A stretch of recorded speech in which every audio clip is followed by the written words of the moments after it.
Good afternoon. My name is Wally Curran. I'm the Executive Director of the Winship Cancer Institute of Emory University here in Atlanta, Georgia. The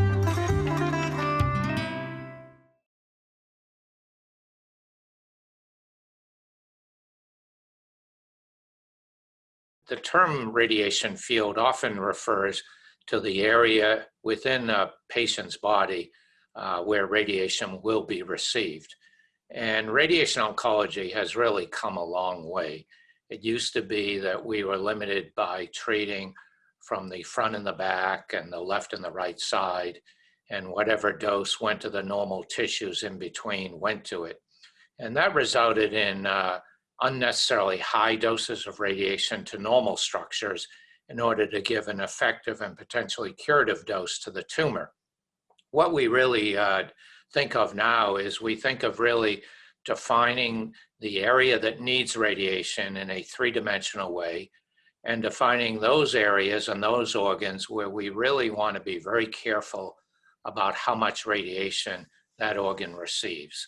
And that could apply to the heart, that could apply to the spinal cord, that could apply to normal brain, the oral cavity, all kinds of areas depending on where the tumor is. So when we think of planning a radiation field, we really do a three-dimensional assessment using all the imaging tools available.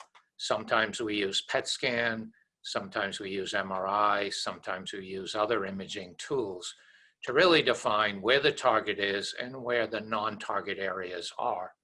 And we can often now sculpt the dose of radiation using such tools as intensity modulated radiation or proton beam therapy, or in some cases brachytherapy, so that the old term of a radiation field doesn't really apply, because sometimes patients' tumors are treated with an arced beam, which can change in its conformation during the course of the arc.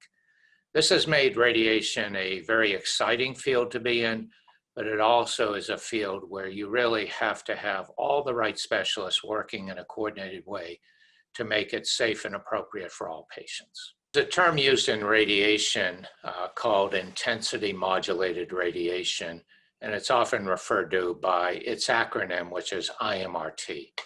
And this is an approach to radiation that's really revolutionized the way physicians care for patients with radiation. And what it allows physicians to do with a state-of-the-art linear accelerator, which is the most common machine used to treat patients with radiation, it allows your physician to actually define the area that needs radiation or the target, define the areas where radiation should be avoided or the non-target areas, and do a plan that might involve multiple beams coming from all sides of the body in a truly three-dimensional way to give the proper dose to the target and as low a dose as possible to the non-target areas. IMRT was initially used for prostate cancer and resulted in much less radiation dose to the rectum and to the bladder. It then made an extraordinary difference for patients with head and neck cancer, resulting in less dry mouth and less dose to the normal jaw.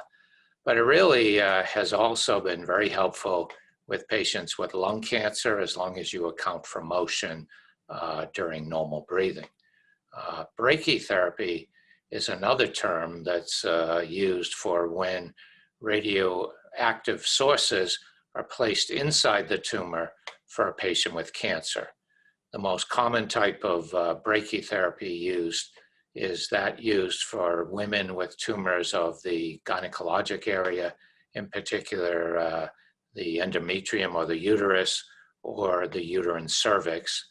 The second most common area for brachytherapy is for men with prostate cancer. In some cases, permanent seeds are placed inside the prostate, or in other cases, temporary radiation is delivered there.